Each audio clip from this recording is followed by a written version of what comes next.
This episode is brought to you by Hill's Pet Nutrition.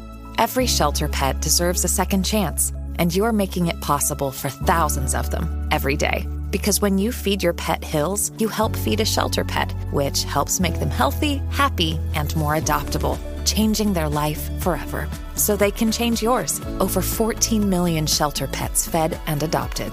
Science did that. Visit hillspet.com/podcast to learn more. I'm Alex Rodriguez. And I'm Jason Kelly. From Bloomberg, this is The Deal. Each week, you'll hear us in conversation with business icons. This show will explore deal-making across sports, media, and entertainment.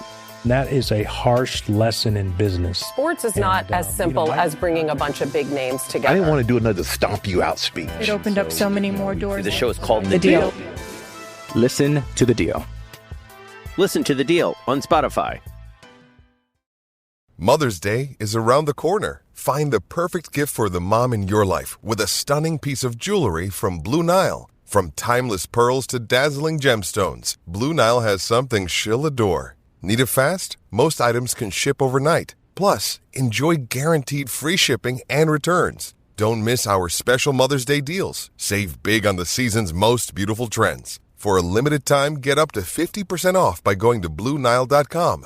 That's BlueNile.com. And welcome back to a new episode of the Pennsburg Mailbag Show. It is Monday, April 29th, so this is our last show of the month of April. I am Robbie, joined here by Snail. Snail, how are you doing on this fine Monday? I know you're up in the Pacific Northwest, so what is the conditions up there today? It's a decent day out here. It's a little cloudy, very spring-like weather, kind of like it's oddly like muggy when the sun comes out, but I can't really complain about it being muggy because you live in Appalachia pretty much, and it's, might as well be Jurassic Park out there with the humidity and the bugs and the, But yeah, decent day out here. Pretty tired. How is it out in the old PA? Yeah, if you're listening to this from Western Pennsylvania, you'll know it was definitely unseasonably warm today. We hit the 80s, some places. The 80s? Yeah, some places a little bit higher than that today.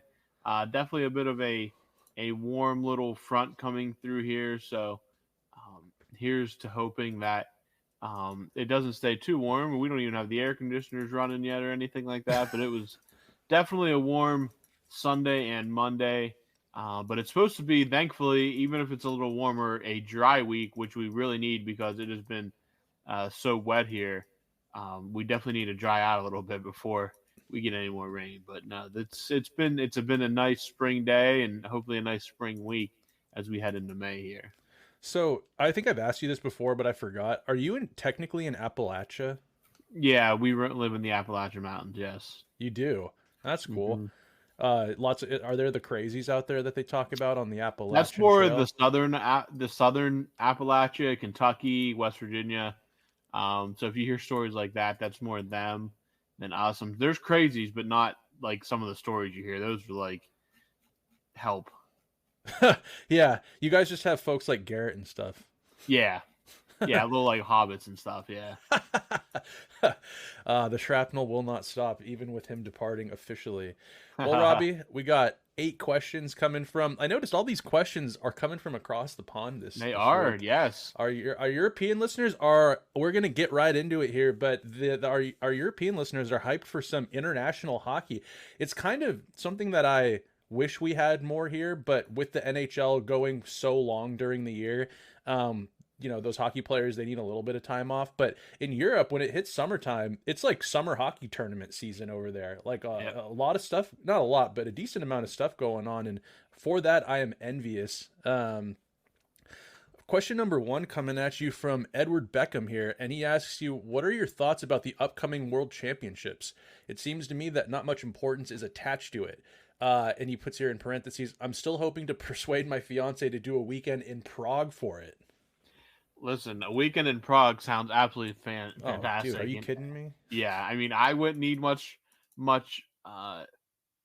convincing, but again, I don't live over there, and that would be a pretty extravagant vacation for myself. But you would not have to convince me too much to make that trip. But as for the World Championships, If you're a hockey fan, it's a great time of year because they're usually broadcast on like NHL Network or something. So, and given the time difference, you can watch hockey pretty much all day through the morning, and then in the evening when the NHL playoffs come on television. But um, what do I think of it? I definitely think it'll be interesting. We know at the very least Marcus Pedersen and Erik Karlsson will be heading to the to Czechia for Team Sweden. We don't have any word on guys like Crosby, Letang probably not given his situation. Drew O'Connor, I do not believe was named on the preliminary roster for Team USA, though he was there last year. I would like to see him kind of get a little more game reps, though, the way he was playing at the end of the season. Importance attached to it. When you don't have the best of the best, because so many are either opting out or still playing in the Stanley Cup playoffs, it's tough to make it a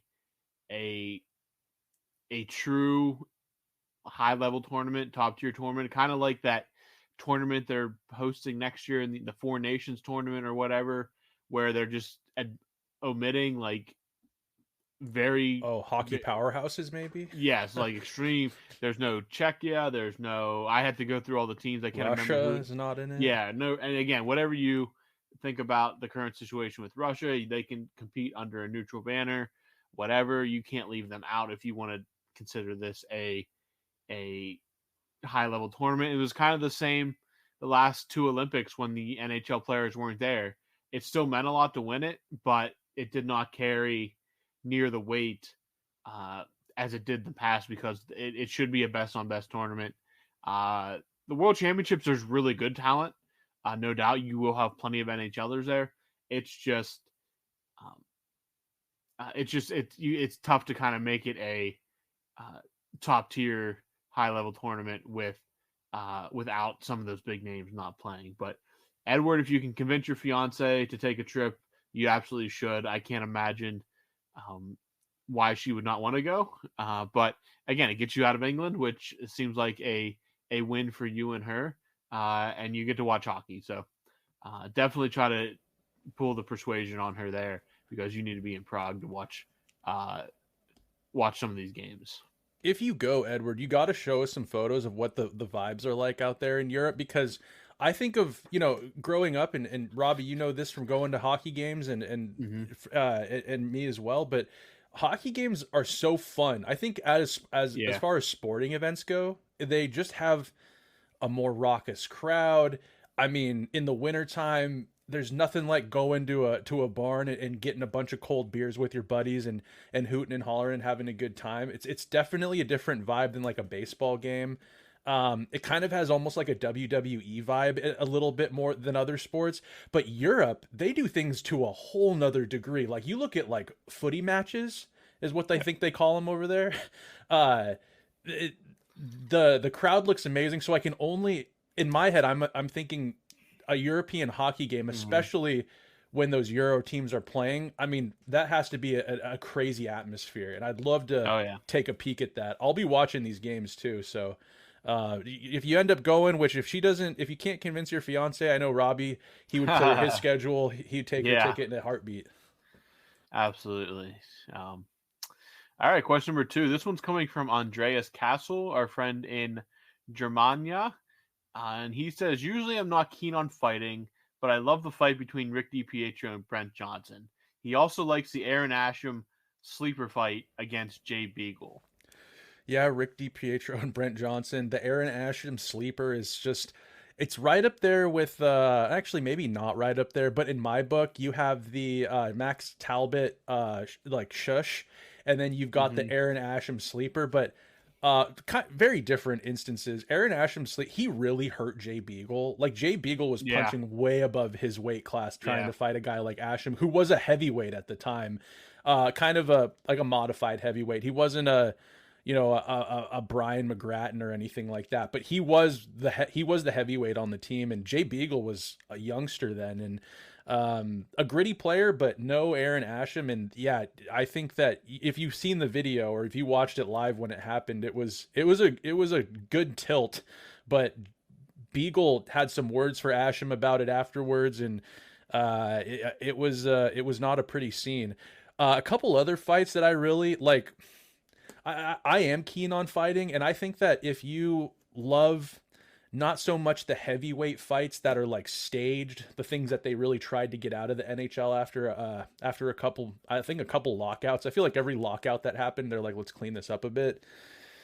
Couple that I would suggest watching that just have so much they're fun to watch because of the atmosphere. It's not a heavyweight staged bout. It's just competitors where things boil over. So back in 92, 93, there was an awesome fight between Wendell Clark and Marty McSorley of the LA Kings and Wendell Clark of the Toronto Maple Leafs. And Marty McSorley runs over killer Doug Gilmour in 92, 93, back when Robbie was a freshman in college. Yeah. And they have such a spirited tilt. I love that fight. And it's just, it's in Canada. It's in Toronto. It's a great bout, and you can tell that it's in the playoffs. It was just electric. So check that out on YouTube. It'll give you goosebumps. It's just awesome.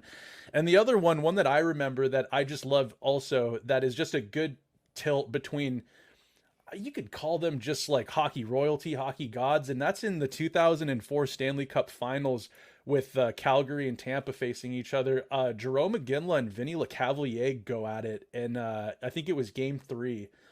And just two tough, not tough guys. I mean, Aginla could be described as a tough guy. Vinny Lecavalier was a gritty, good, skilled but gritty. Just you don't get players like that anymore. And to go at it in the Stanley Cup Final, which is something you never see as fights in the Stanley Cup Final, awesome bout. I would suggest you guys go over and watch that as well. So yeah, there's so many good fights. There's also a lot of bad ones, and there's a lot of dumb ones, but. I think that there's a place. I'll die on this hill. There's a place for fighting in hockey. It's just, but there is an appropriate time for it. I would say it's not something, it's not something. It's not like it was in the olden days, and it's never going to be like that. I understand that. I know, Garrett has his stance on it. Robbie, you've never really been too vocal about where you stand on fighting in hockey, but I've never heard you poo-poo it. So I will assume. You feel somewhat similarly.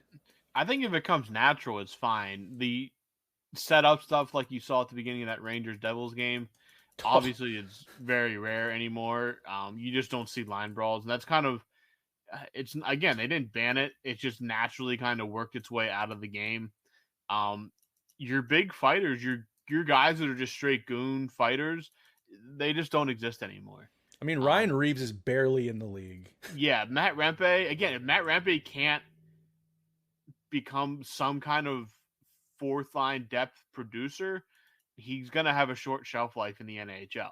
That's just how it is, because he's not going to be able to just be an established fighter in today's NHL. One, his body just won't be able to handle it. Again, it's just too physical that he won't be able to handle it.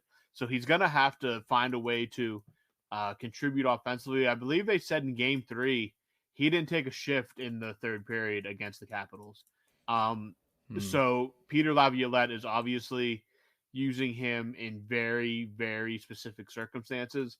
And who's to say if the Rangers make a deep run and they need to rely more on the depth, that he doesn't find himself a healthy scratch in terms of a guy that maybe provides a little bit more of a jolt to the offense.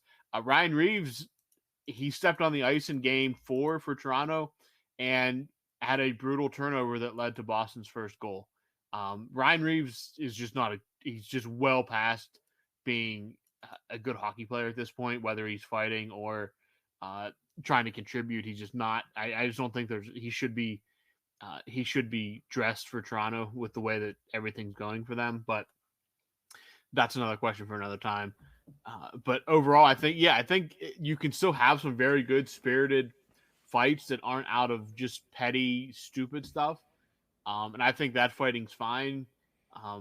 But again, when people, and you have great moments like the DPH or Rick Johnson or Brent Johnson fight, every Penguin remembers that. We also remember the disaster on Long Island that preceded that fight, with Trevor Gillis and Eric Goddard was involved. The absolute just dumpster fire that entire hockey game was.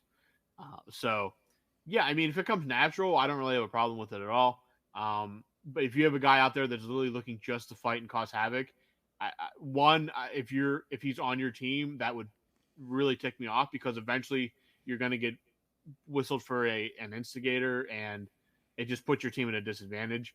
And again, those guys really are just soaking up a roster spot for somebody that may be more deserving and maybe just a flat out better player. Very well put. Yeah. There's just not a whole lot. I mean, look, if you look at the really good fighters that are in the league, first and foremost, they're good players that can fight. It's no longer a fighter that can play like the ones of old, but Tom Wilson's a top 6 player. Tanner Jeannot's a middle 6 player. Delorier in Philly, he isn't a top 6 guy. He is a 4th line forward, but he's great on the penalty kill. He brings a lot defensively, and occasionally he'll tuck in a goal here and there. That Curtis McDermott, who got traded from Colorado to Jersey this year, again, he's versatile. He plays left shot D, but he can also play 4th line forward. And this year he had like a highlight reel goal too, which you don't expect that from him.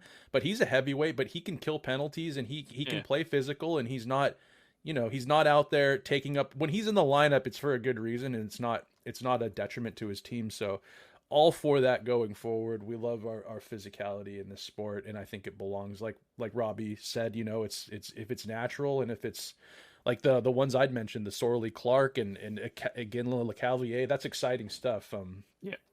With that, we will move on to a question from our pal Andreas Castle.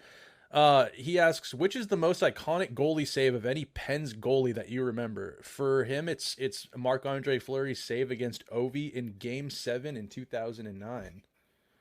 So you have to, again, a save from that same playoffs was the save he made on Lindstrom in the dying seconds of Game 7 of the Stanley Cup Final.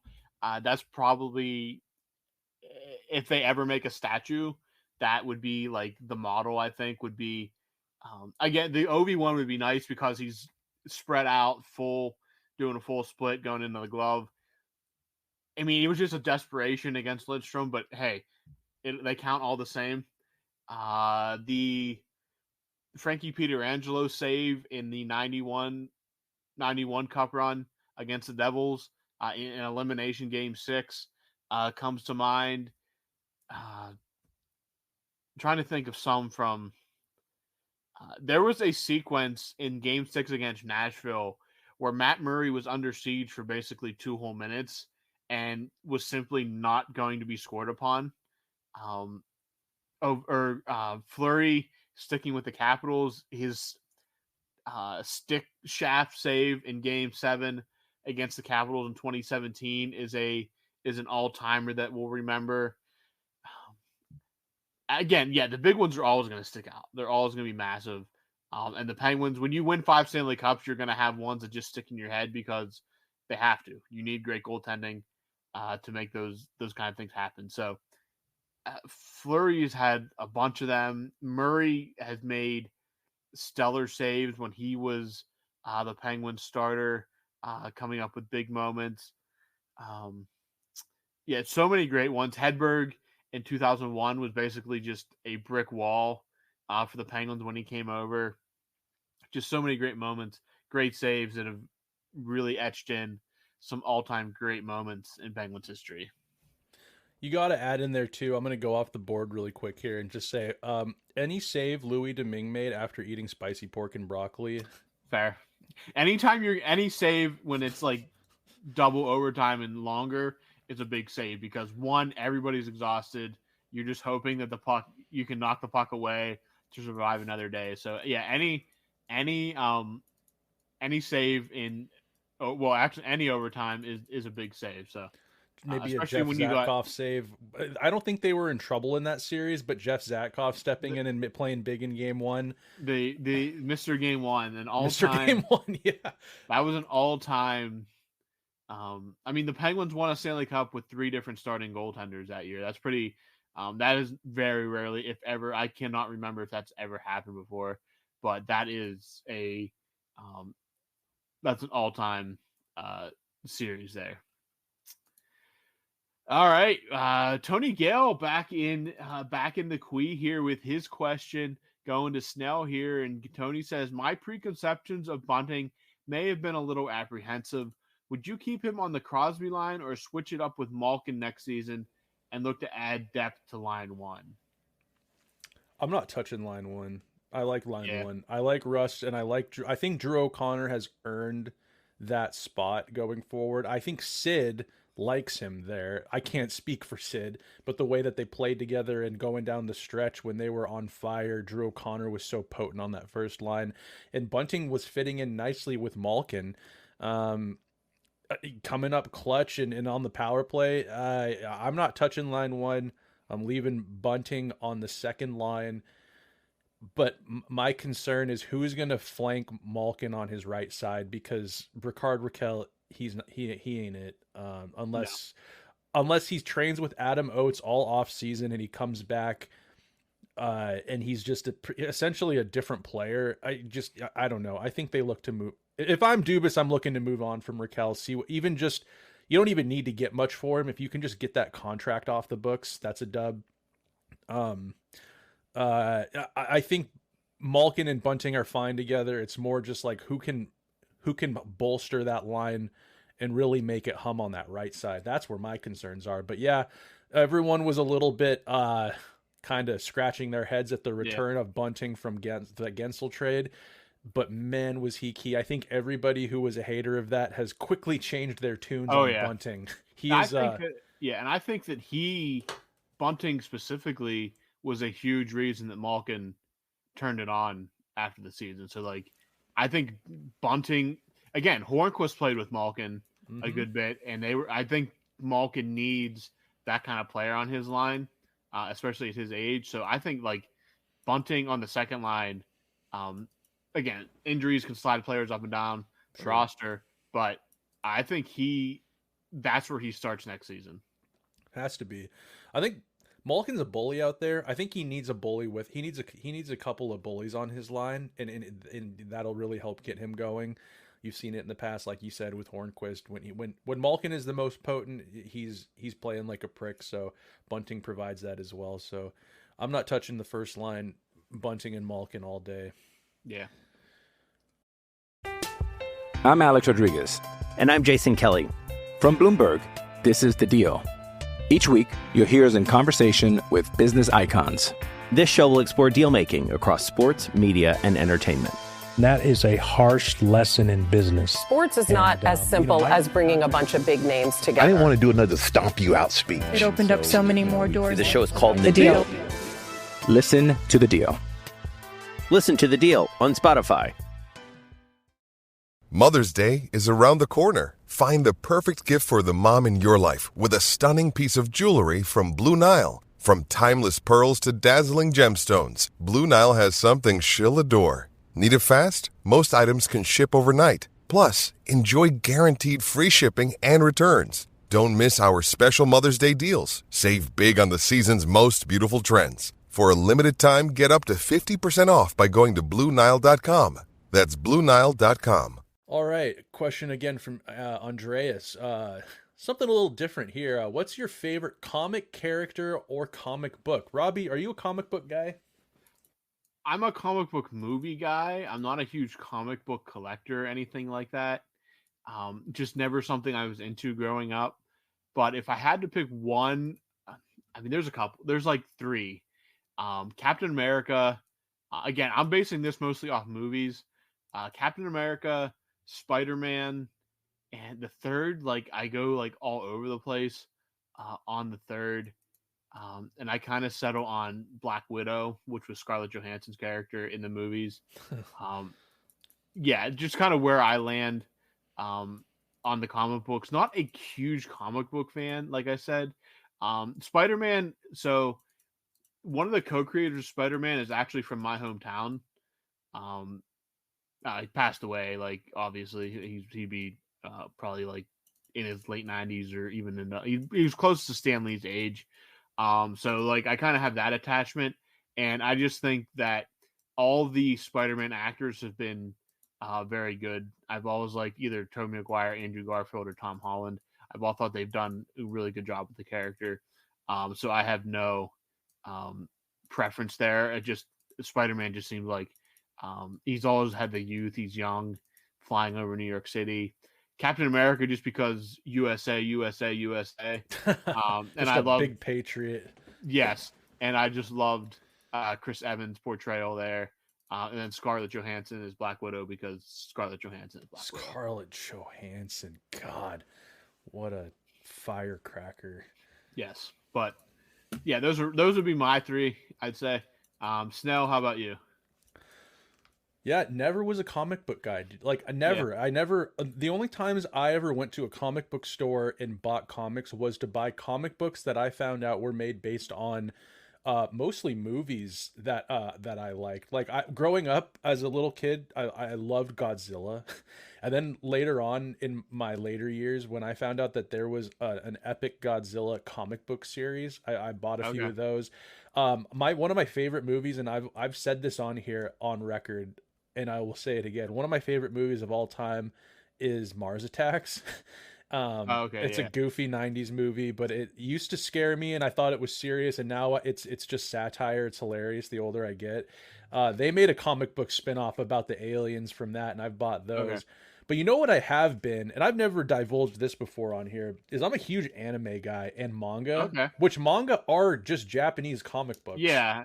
I mean, they're not, again, nothing I've ever been into. Yeah. I watch a YouTube channel that like a lot of the individuals that participate in the YouTube are anime fans and manga fans.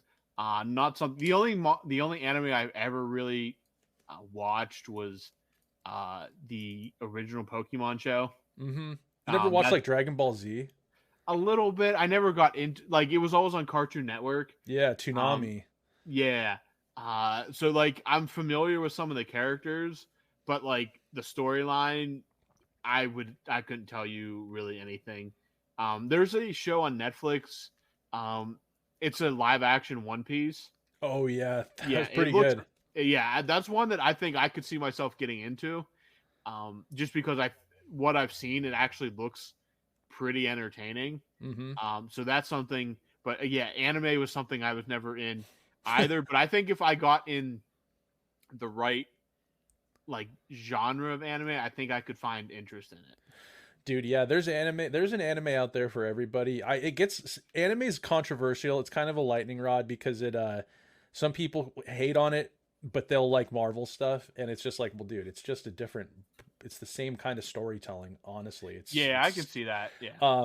But yeah, I loved, like, I grew up watching Dragon Ball and Dragon Ball Z. There's newer ones that are really awesome, like Attack on Titan. One that I would suggest for you, Robbie, and I think you should at some point give it a spin. And I think anyone out there listening that it would be curious who hasn't seen this, you got to check it out. It's an older one, but it's a great flavor of anime. It's not superhero-ish. It's just like a really well-written story, and it's called Cowboy Bebop. Have you heard of it? Actually, so yes, I have. I think was it a movie? So there was an anime movie they made out of it, but Netflix also did a live action adaptation of it as well. Okay. Yeah, I have heard of Cowboy Bebop. I think you would like that. It's just got a great aesthetic, a great soundtrack, and the story is there's not a lot of like superhero kind of like crazy superpower type stuff. It's just set in the future, and it's a Western theme, but in the future, and it's about bounty hunters and stuff, and they have an epic soundtrack of just this awesome jazz. It's just a really good what do you call it? A sensory experience, really. Okay. I know that anime and manga can get very Patrick Hornquist's nickname as well. Oh yeah, I stay away from that. Okay, yeah, we're gonna keep this family friendly, but I mean, I've seen, like, I've heard. If you start rattling off names, I probably have heard of them. Just not something I got into. But if you're recommending Cowboy Bebop, maybe I'll check it out. I'm telling you, throw that on in the evening, maybe when you're winding down, and the first episode, if it doesn't have you hooked in, then maybe it just wasn't for you. But like, it's just such a great story. But yeah, not a comic book guy personally, manga for sure. I have a manga collection. Okay. I would like as a kid growing up, like you said, Cartoon Network had a network or a program on Cartoon Network called Toonami that was like a block of time every weeknight of just anime. I used to watch that religiously as a kid, but I guess a comic book character quickly that I'm thinking of. Have you seen those new Jokers? The new Joker movie? Oh yeah. The one with what's his name? The brother Joaquin Phoenix. Yeah. I thought that was a pretty good movie. Yeah, I liked what they did with the story. I'm a little nervous about the second one, but I thought the awards it received were well deserved. I thought it was a great movie. I too liked the and spin. I'm saying this as a fan, vocal fan of the Heath Ledger Joker. Oh yeah, I mean, who was gonna ever top that? That was a phenomenal. Yeah, I guess those Batman. It's not a comic book, but those Batman movies with Heath Ledger and even the one before that and the ones after, with the guy from what was it? The guy from Twilight. The actor, Robert Pattinson. I thought it was a great movie. I thought he did again. It's all depending on how the actor makes Batman into his own role. And I thought he, outside of Christian Bale, he was one of the ones that made it his own, which was very important. Good point. I agree with that totally. I think that's why it was so good. But we'll move on from the comic book talk here. We could. I didn't think we were going to get that into that, but good talk there. I think me and you could probably host like a movie podcast. Probably. I think we both have our we kicked the musical. We kicked the music person. He stepped down, so we could talk about movies and TV shows. Yeah, both well versed in that. All right. This next one is for. I think this one's for you. No. It's for me. Yeah. This is one we're going back to Edward here. He wants to know when the next NHL schedule will be released because he wants to plan his next trip to Pittsburgh. Well, I know it's not out yet. I don't know when they actually drop it. I think it's between the Stanley Cup and the draft free agency. And the free agency? Okay. So like somewhere between mid-June and July 1st. It used to be like mid-July, but they pushed it up. I don't know why, but it's usually like mid-June, early July, somewhere in there. But it's all. I always love the NHL schedule release because it's just a look at where they're playing when. Nothing. I just think I just always find it very, very interesting and a fun time because it usually comes during a slower period, like the games are over, and kind of gets the conversation stirred up a little bit. Definitely. Love seeing the opening night. Are they at home? Are they away? I know that the schedules are done because I remember when Arizona got sold to Salt Lake City, I heard somewhere that they had two schedules mocked up in pending the sale of the Coyotes, where they had one if they were in Utah and they had one if they were still in Arizona. So I know that they're already done. It's just a matter of releasing it. Last year, it came out on June 27th. Oh, that's pretty early. So yeah, I said mid-June, so between the end of the season and free agency. So keep an eye out for it. Again, every team puts it out, so you won't miss it. So just keep an eye out. Keep an eye out. It'll be there. It's exciting. God, I'm already looking forward to like fall. I try not to get too worked up about fall. It's my favorite time of year. So much good stuff happening then. But I'm already looking forward to next season so much. I can't wait for that schedule to come out. And then I was quickly going to check here. Oh, never mind. We'll keep going. I think this next question is yours, right? Yeah. All right. Andreas Castle asks, will you follow the Euro 2024? Is the tournament covered by American media? Robbie, what is the Euro 2024? It is the European Championship Soccer Tournament. Okay. It starts in June, runs into July. I'm a soccer fan, so yes, I'll be watching it.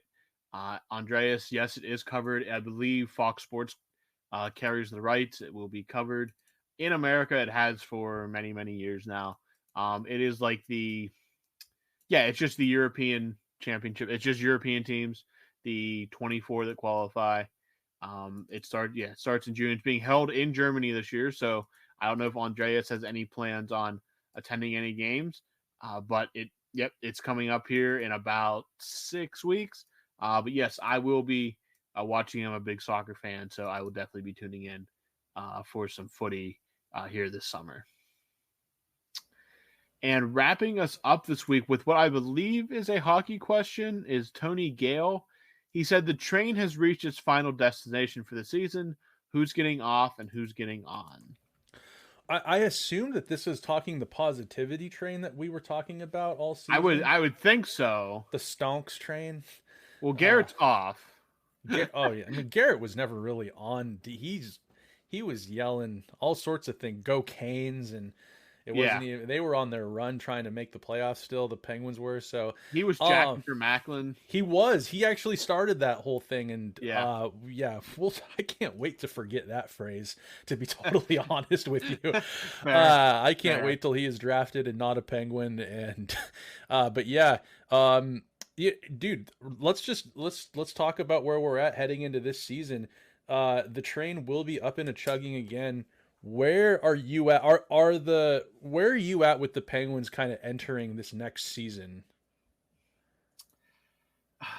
Ask me in July. I think the pieces are there to be a playoff team again. It's all going to, or at least the start of a playoff team. I need to see what the deal with the goaltending, what they do with the depth. The depth needs fixed. Who gets traded to make cap space? I'm cautiously optimistic. Let's put it like that. Mm-hmm. I need to see how things work out. I think for me, it's way too early to make any kind of declarative statement, but I will sit on the side of cautious optimism right now until more pieces fall into place. Yeah, I think that this summer is going to be super telling of where we're going into the next season. But you know me, Robbie, I just don't see how this Penguins team is going to be. Well, I just as that's about to come out of my mouth, I hesitated because I'm like, there's no way they're going to be worse. And I'm like, they can be worse. Like they can be Chicago. Like they can be worse. Oh no, they're actually they're in a position where if they wanted to be worse, it could absolutely happen. But I think with the year Sid had last year, you never bet against Sidney Crosby. But I just don't know if he repeats last year, and he doesn't need to repeat last year. You know, Sid's gonna do Sid things. It's the people riding coattails. It's the depth that needs to jump on and contribute as well. I just think when you've got Sid and you've got Erik Karlsson and you've got a guy like Bunting and you see what he does for your team, a player like him. I hope that they don't go overboard and pull like a Rangers as a response to the Capitals type thing where they go and get a bunch of energy guys that can't really put the puck in the net.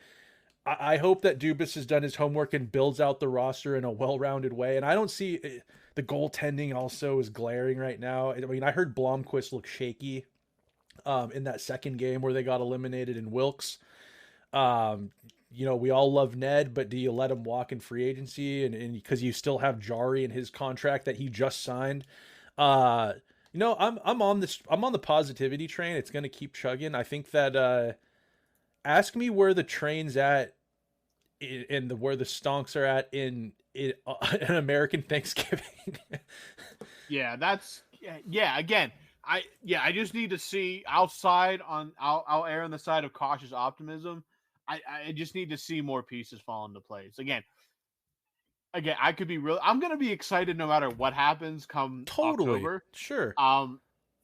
Again, that can obviously up and down. I mean, I was about off the train until the beginning of April. Like, I just want to see. I just want to see because what they could go out and do something huge on July 1st, and I'm going to be like, just fast forward to October. Let's go. No more messing around. Let's drop the puck. And then I don't know. But yeah, we'll see what happens. in these next few weeks here, once the free agency and all that starts really kicking up and the offseason really, again, it's kind of slow right now. You're kind of just waiting on anything. Just give us any little morsel, but any little morsel, just like give me something to get excited about. Oh, we could talk about that quickly too. I sent it over to you. There is a rumor buzzing about that there is the potential. I don't even want to say potential. There's a rumor on Twitter, which says something about Line possibly being on the radar of Dubas. Oh yeah, sending Riley Smith and the problem with that is I don't think Casper Bjorkquist is any longer a member of the Penguins organization. That's what I thought. I thought he went back to Europe. Yeah, so I don't know where that guy got his source. I don't know if he like read some tea leaves or he just messed up or something like that, or he just got confused with another Finn. Or he just mistranslated some bizarre article from like a Finnish website or something like that was just like naming Finnish players. And I also don't think that they would trade Patrick Laine even with how streaky he is for so Riley Smith. And he just, I don't know, man. I'm not sold on him. He's just the streakiest player and just sometimes completely disappears. And like, if you thought Riley Smith was bad, is an extra 10 goals really like that? Like, I just don't know. But what if he became the Laine of old, which we always, you always hope for players, and the Penguins seem to always get these guys where they're like, please be the player you used to be. That would obviously be awesome. I'd love that. Laine just pounds the puck, though. I mean, on the power play, do you bring in a guy like Laine to help your power? He would help the power play. He would probably help, but nothing else. But nothing else. Him on a line with Malkin. If you have Malkin and Laine, I mean Bunting. I don't know. He doesn't really fit on that. I don't know if I like the makings. If I'm in NHL 24 and I'm trading for players to add a right winger to that line, I don't know if I'm bringing in Patrick Laine, but he would help the power play. He can shoot. He definitely won't hesitate to shoot the puck. If you pass him the puck, he knows he has one direction in which he passes it or shoots it. It's right towards the net. That's fair. So I don't know. Positivity train though for me. I mean, I'm excited. I'm just excited to see what they do this offseason, where this team goes. When it gets to, late September, I am so hot and heavy for hockey by then. I just let's get it going. I'm so excited when the season starts. All right. I think that's there. There you have it. We are on the positivity train as we flip into May here. I mean, obviously a disappointing end of the season, but Snail and I remain optimistic in our love of the Pittsburgh Penguins, and we hope that continues through the summer and into the season. Obviously, a lot to go on here. So that wraps up at least today's mailbag. We only had 8 questions. If we get some more, we'll answer them on Thursday. If not, Snail and I will come up with a topic to discuss in an episode on Thursday, whether it be maybe like a playoff summary, maybe when the first round's over or something. Yeah, we should by Thursday. We should have a pretty good idea of where all the series stand, who's going on, who's going home, and who still has to work out the final details of their series. Maybe we'll talk about some of the Penguins. We'll look at the forward group or something like that, and we'll discuss. But we'll have something for you guys later this week. But quickly, did you see that the Capitals won just as many playoff games this season as the Penguins did? They did win. And Sidney Crosby had just as many points in the playoffs as Alex Ovechkin did. There it is. I wanted you to get that one out. So Sid and Ovi both held pointless in the first round. Yes. The thing is that Sid did it from some beach and Ovechkin did it from the bench on the ice. So yep. I don't know what anybody really expected out of that series.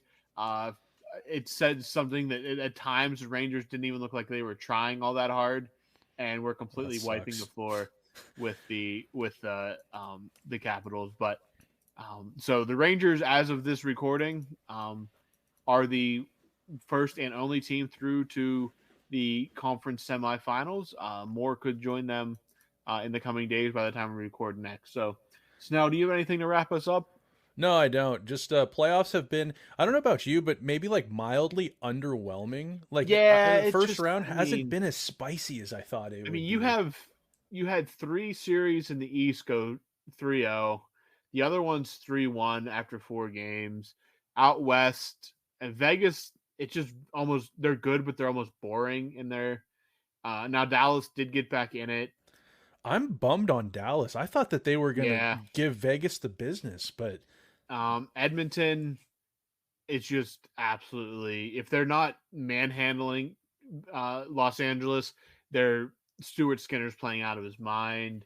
that The Pierre-Luc Dubois on the Kings, that they just gave like an 8-year, 8x8 contract. He's on the fourth line right now and hasn't done anything at all. They gave up that Velarde and Iafallo for that guy, Yeah. thinking I was calling him Vinny Lecavalier 2.0. He's being paid for. He had one good series in the bubble in 2020 that he is still being paid for, Yeah. and he's been a ghost ever since. If I'm a Kings fan, I'm shaking in my boots that you're staring at your future, first line center who is on the fourth line and can't make anything happen with really good players around him. So, Edmonton is manhandling that. The offense is too much for the Kings, like we predicted. Yeah, and if you look at and then the Vancouver series is 3-1. Vancouver just had maybe one of the comebacks of the playoffs in Game 4. That series is 3-1. I expected what's the other? I expected better out of Winnipeg and Colorado. Colorado's been putting on a show, but that series has been just very one-sided. Even the game Winnipeg won was a complete blowout. And who's the other series out west? Nashville, Vancouver, Vegas, Dallas, and Edmonton. It just every series, it just feels like there's no drama, just very limited drama. Yeah, every series drama. Is 3-1 or worse. Tampa. I didn't see Tampa in Florida. I didn't think I did not. I really thought that was going to be 2-2 after 4 games, and Florida has just been again. They just when they get rolling, they're tough to stop. Dude, they're making Tampa look really old. Tampa is old, and again, yeah, Florida is kind of Florida is one of those teams now, kind of like the Penguins of old, where October through April really don't matter. Just get to May. True. And that's kind of where they just turn it on. Like they won a President's Trophy 2 years ago, got knocked out in the second round. That doesn't mean it. They're at the position now where regular season accolades don't mean anything. Go win a cup. Kind of the same with Vegas. All Vegas had to do was get to the playoffs, and they were going to turn it on. Just kind of very.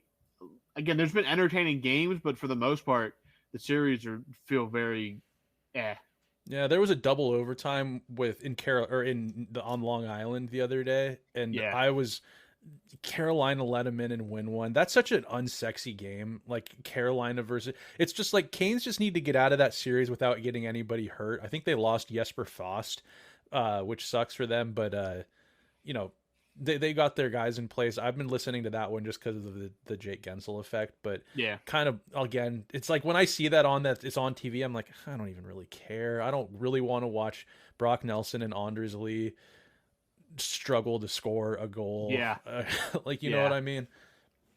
But absolutely. Yeah, playoffs have been kind of meh so far, but it's just the beginning. They'll get cooking, and we'll do an episode, I think, talking about maybe the first round or something. Yeah. That's all I got, Robbie. All right. That means for Snail, I am Robbie. We will talk to you guys later this week.